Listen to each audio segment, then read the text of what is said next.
Hi guys, welcome to Tea Time. My name is Tamara, also known as T. Thank you for watching. Tonight's video is going to be about taking responsibility and advocating for your own self-care and mental health. I want to start off by reading a short phrase from my book, Tears from an Empty Womb, My Journey Through the Unknown. This specific reading comes from a chapter in my book titled, Did She Just Say That? How many times can you think of that you have tried to speak up and say you weren't going somewhere or you were going somewhere and somebody had something negative or not so pleasant to say? That's what this chapter is about. Clearly, I have been there. A gentle answer turns away wrath, but a harsh word stirs up anger. And that's from Proverbs 15:1.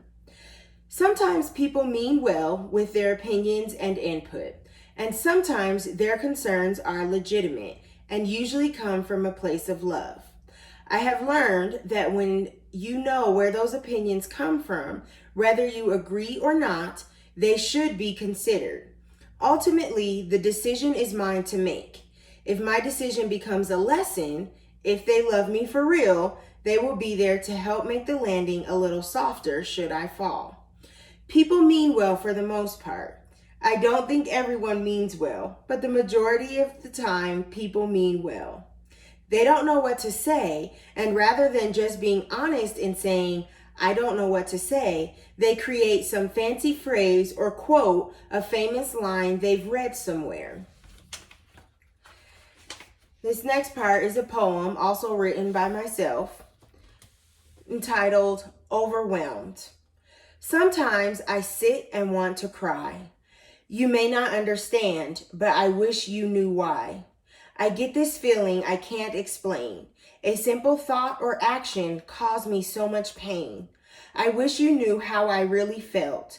Then maybe my heart wouldn't feel so overwhelmed. All right, so if you've been following along in my previous videos, you know that I have been diagnosed with infertility. When I got that diagnosis, it was such a heavy blow that I found myself swirling through all kinds of emotions that I think I have felt before, but never to that magnitude. Maybe on a scale of 1 to 15, I had felt them maybe at an 8 or a 9. And here I was tipping the scale and feeling them at like 15 or more even. I broke the scale. I found myself swirling through emotions that would leave me almost feeling stranded, left alone, abandoned, in some cases unwanted. And I don't necessarily mean unwanted by God, but there were times that I felt like my friends were sick of dealing with me. They were tired of dealing with the same emotions and hearing the same sad story over and over and over. And I can't say, with 100% certainty for sure that was the case. But if you've ever really tarried through someone's difficult storm of life, it can be trying even on you as the encourager, even on you as the friend, as the support system. Sometimes you have to take a step back and say, whoa, I need to decompress right now because I can't be who I need to be for myself, which means I can't be who I need to be for this friend or, family member. And a lot of times that leaves, for me personally, I can't speak for everybody. So for me, that a lot of times left me feeling even more overwhelmed, even more frustrated, even more anxious and lost and confused and broken and feeling like I was being a burden and sometimes being asked to go places and I don't want to go, but then I'm feeling judged if I don't go. I'm feeling judged if I do go.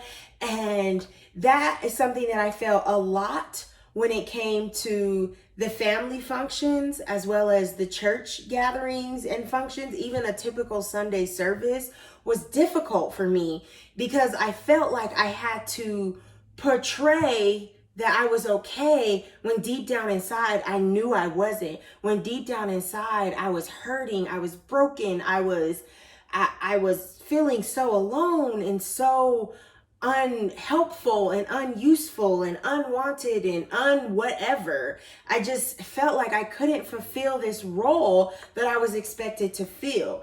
And if you are watching this and you are a pastor's wife or a minister's wife, somebody in ministry, married to someone in ministry, I'm sure that you can relate to the feeling of feeling like you have to be a certain something for the people who are following you, for the people who are watching you, for the people who are looking at you.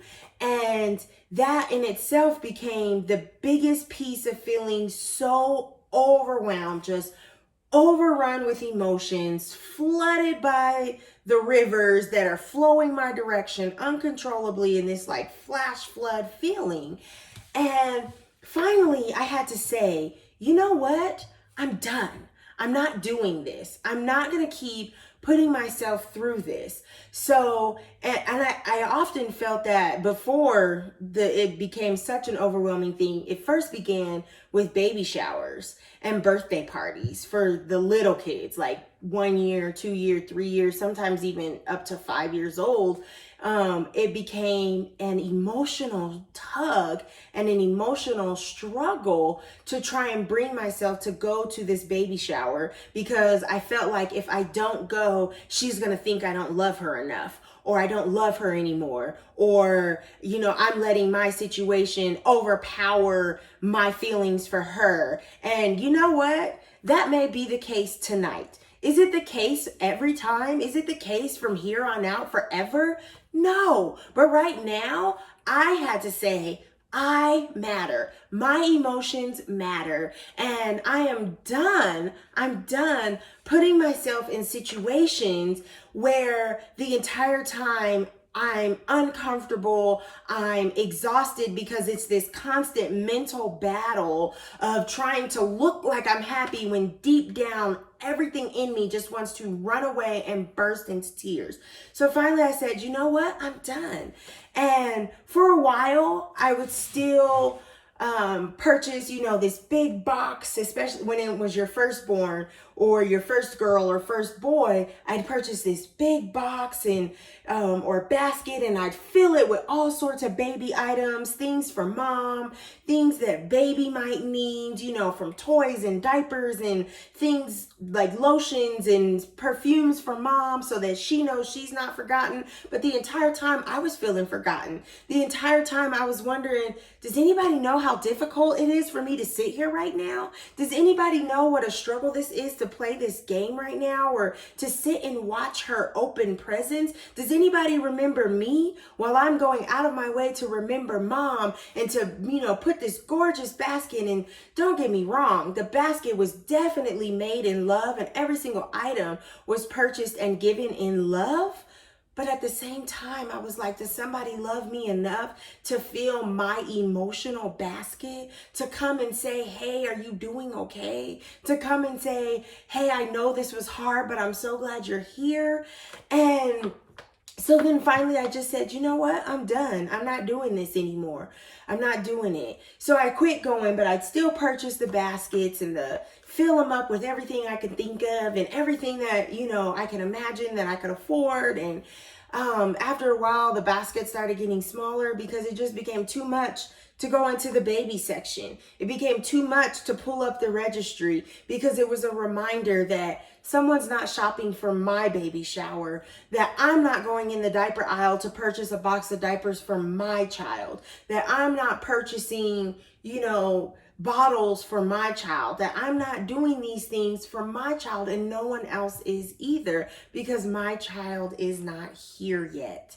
And so then from there it went to, I'm just going to get a gift card. I'm just going to get gift cards to wherever they're registered, and I'm going to give them a financial gift in that aspect. Then they can buy whatever it is they want to buy. And they can take that. If you're registered at Target, you don't have to get something for the baby if you don't want to. Get whatever it is that you want.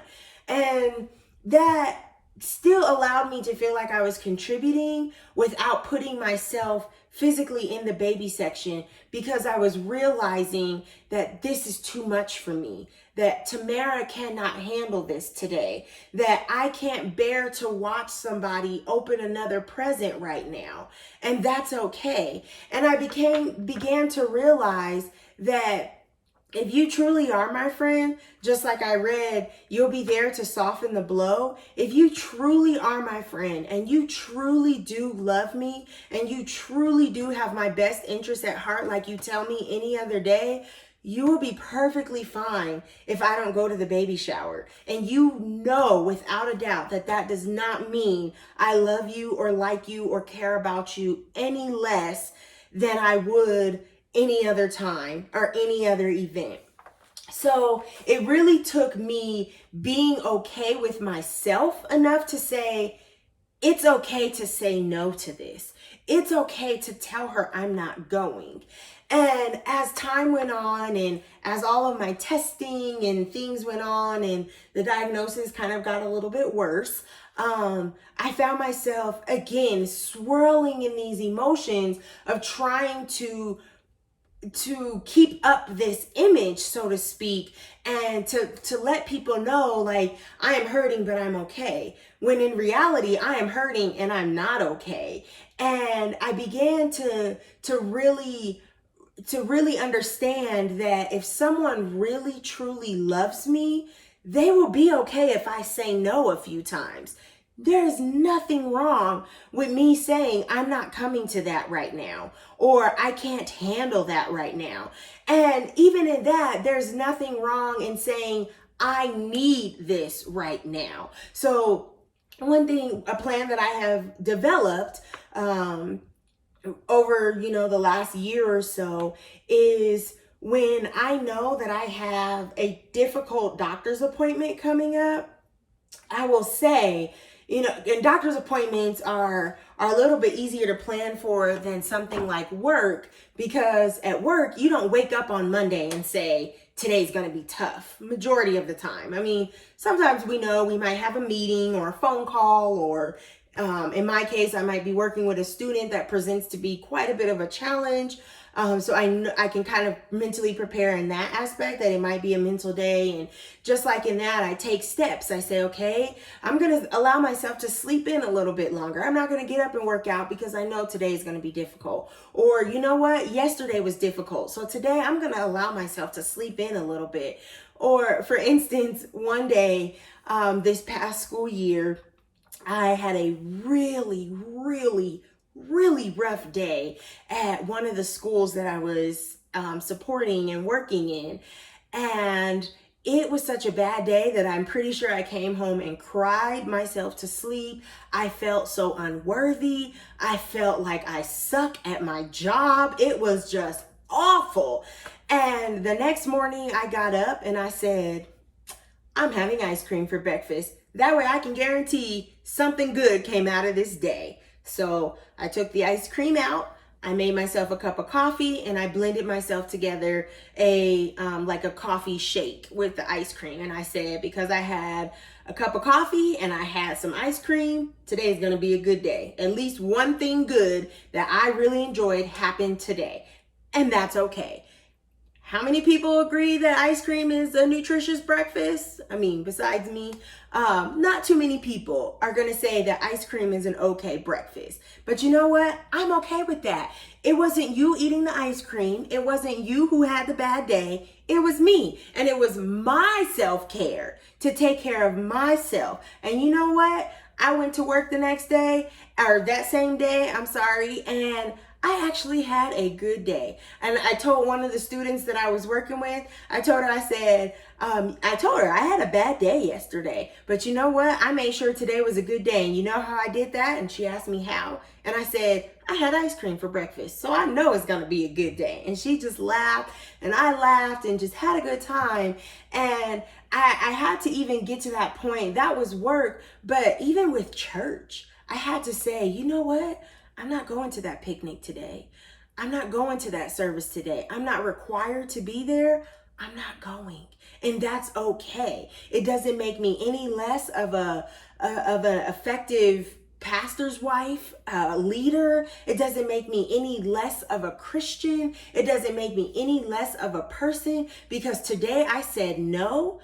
I am not going because I want to go to bed early, or I am not going because I want this Saturday morning to belong to me. It's been a long week. It's been a frustrating week, whether it was because of me mentally dealing with everything going on in my health with the fertility issues, or whether it was because work was a difficult week, or whether it's a combination of that and anything else. And I say, you know what? This Saturday morning belongs to me and Jesus. I'm not going. I'm not doing it. I won't be there. And the day will still go on. The function, whatever is happening, will still go on. And it is okay. You don't need me to be there.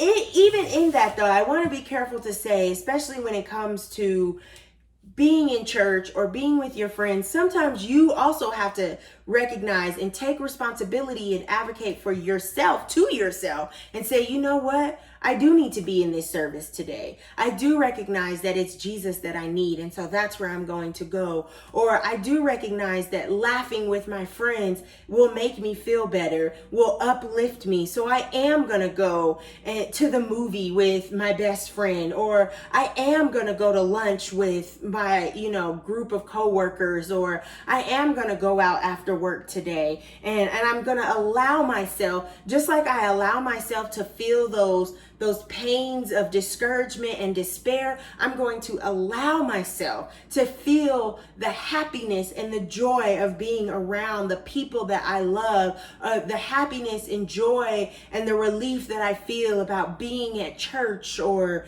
whichever your religious organization is. I'm going to allow myself to feel. If I'm allowed to feel the pain and the discomfort, and I have no choice but to deal with it, then I am allowed to be happy. I am allowed to smile. I am allowed to laugh. No, it may not erase the diagnosis of infertility. No, it may not bring back a loved one. No, it may not get the job back that you may have been laid off from. No, it's not going to erase the fact that yesterday was a terrible day. No, it's not going to erase the fact that you got to have a meeting with this angry customer tomorrow at noon. But you know what? If I keep dwelling on what's going to come up tomorrow, if I keep dwelling on what happened yesterday, if I keep thinking on what the doctor says, I rob myself of the time that I have right now surrounded by the people that I love. Or even if I'm alone, I rob myself of being able to feel happy, to soak in and enjoy a good book or a good show, or take a nice walk. And sometimes I tell myself, you know what, today was a bad day, so I'm not gonna walk. But then there's other times where I realize today sucked. Today was awful, but I'm going to try and go for a walk anyway. And 9 times out of 10, by the time I get back home from a nice long walk in the cool, crisp air, I feel better. Do I feel 100%? Not always. And I fully admit that no, I don't always feel great. But to be sitting at the table, surrounded by my friends, laughing and having a great time, that's at least a couple hours that I didn't have to sit alone thinking about what it is that's bothering me, whether it's a breakup or whatever, because I allow myself to feel. Don't rob yourself of feeling joy. Don't rob yourself of allowing people to be there for you, of allowing people to love on you the way you need to be loved. And when it becomes too much, take responsibility and advocate and say, you know what? I need a break tonight. I love you and I know you love me and I appreciate that. But today I need a break. Today I need to sit down and just kick back, relax, and enjoy a book outside. Or I need to just go for a long drive by myself. And if you don't want to be by yourself, advocate and say, hey, I need a friend. Can you come with me? I started saying and then I lost track. I apologize. One thing that I have started doing to take that responsibility and advocating for myself is telling people what I need. I can't get mad at you and say my friend or my husband or my sister or my mother is never there for me, but I never tell them what I need. And it's not always that they're not there for you, but it's not that they're not there for you the way that you need, because they don't know what you need. So I've had to tell people, you know what? I need you to hold off on all of the constant text messages asking me if I have an appointment, asking me if you can come to an appointment. There are no appointments right now. And right now, you're actually causing more harm than good, because you're reminding me that nothing is happening right now. So when I need you, I will speak up and say, hey, this is going on. Can you do this? And so one plan that I've placed into action is I have a small group of people that I tell that I have any type of appointment coming up related to my fertility, whether it's blood work, whether it's a consultation with a new doctor, whether it's a checkup or a follow-up or something. I make sure that these people know, and there's only a few of them for a reason, and each one of them in my mind has a specific role. And so because doctor's appointments typically you know far enough in advance, which that's where I got all sidetracked and lost, because I was saying appointments you typically know further out in advance, whether you can't always plan today's going to be a bad day. So when I have a doctor's appointment coming up, I call my best friend and I say, hey, I have this appointment coming up. Are you busy on that day? And it's not that I need her to come with me, although she has come with me to a couple. It's not that I need her to come with me. It's I need you to be available afterwards. So I'll reach out to her. I reach out to my sister, and then I have three other friends that I will reach out to and say, hey, I have this appointment coming up on August 14th. I just wanted to let you know, please be praying for me. And then that kind of lets them know and lets me feel comfortable in saying, oh my gosh, it's next week, I'm feeling XYZ. Or, oh my goodness, it's tomorrow and I have so much anxiety, I can't sleep. And with them already knowing that, they're already in prayer. They're already saying, and going to God on my behalf. They're already saying, are you okay? They're already asking, how am I feeling? And then with that, within that group, there's a handful of people that I'll say, what are you doing on that day? Afterwards, can we go get ice cream? What are you doing the next day? Can we go for a hike the next day? Or what are you doing? Can we just go get lunch? Can I stop by your job afterwards? Can I call you after? Can I call you before? Can you come with me? And those are the things that I have to advocate for, because I can't say, well, she never checks in on me. But the last time she tried to check in on you, you bit her head off. So no, she doesn't check in on you because she doesn't know what you need right now. And what I needed last doctor's appointment might not be what I need at this doctor's appointment. What I needed the last time I was sick may not be what I need this time. So I have to speak up and say, hey, this is what I need. Can you do that for me?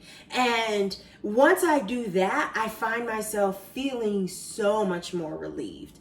One other point that I wanted to make before I end this video is when you are finding yourself feeling overwhelmed with anxiety and frustrations and depression and feeling like you're so alone. And that's one thing, like anxiety plays tricks on you. Anxiety lies to you. And anxiety will tell you that you're the only one who's ever felt like this. You're the only one who knows what you're going through. Or you can't tell people because they're going to be, because they'll laugh at you, or they'll judge you, or they won't be so receptive, or they won't be there for you, or they're just going to leave you because they feel like they can't, be bothered with you.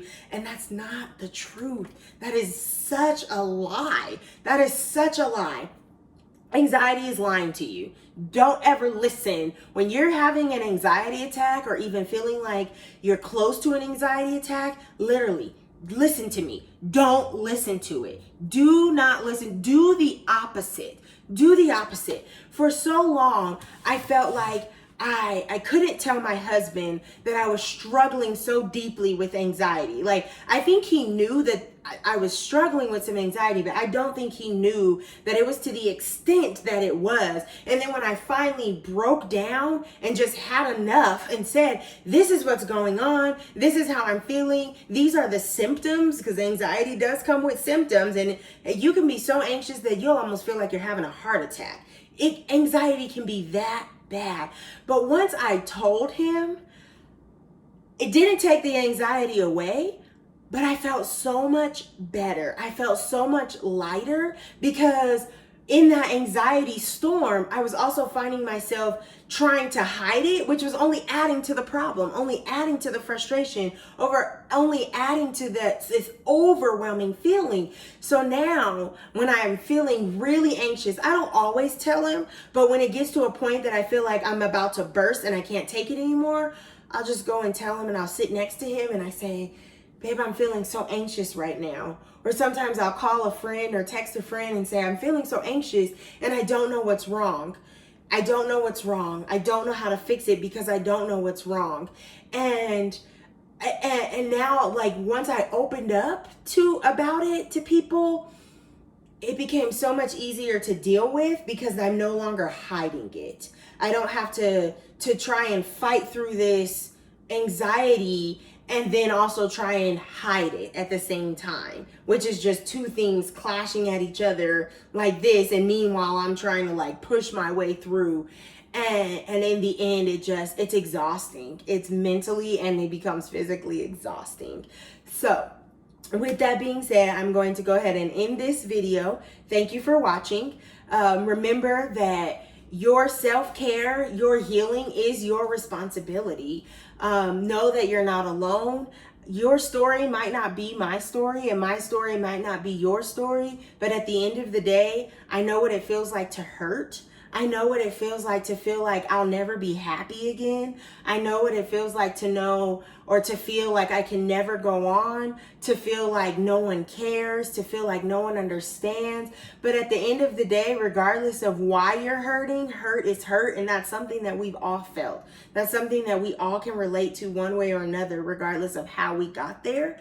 So just know you're not alone. Speak up. Don't be afraid to speak up for yourself, for what you need, what you want. That people around you, they may not always agree, they may disagree, but in the end, their opinion is coming from a position of love majority of the time, and that's something that you can find yourself being thankful for. I'm thankful that she loves me. She may not understand what I need right now, but I'm thankful that she loves me enough to still care. She loves me enough to try. If that's not you and you're the one finding yourself trying to reach out, step up and advocate. Take responsibility and say, how can I love you? What can I do for you today? What can I pray for specifically for you today? What can I do, or how can I be there for you today? So whether you are the one who's struggling or the one who is trying to help your friend or family member who is struggling, take responsibility. Take responsibility to be there and to be there the correct way. Take responsibility to reach out and say what it is that you need in this moment, and understand that what you need this time, it may not be what you needed last time, and it may not be what you need the next time. And that is perfectly fine. That's perfectly fine. Just like it's perfectly fine to say, you know what? I don't know what I need right now, but I know I need a friend. I know I need somebody to say, I'm in your corner, and I just need to know that you are there when I do reach out. I love you guys. Thank you for watching. I hope this video finds you well. If not, I hope by the time you finished, it finds you well. I can't wait to record and send another video. I love you guys. Thank you for watching.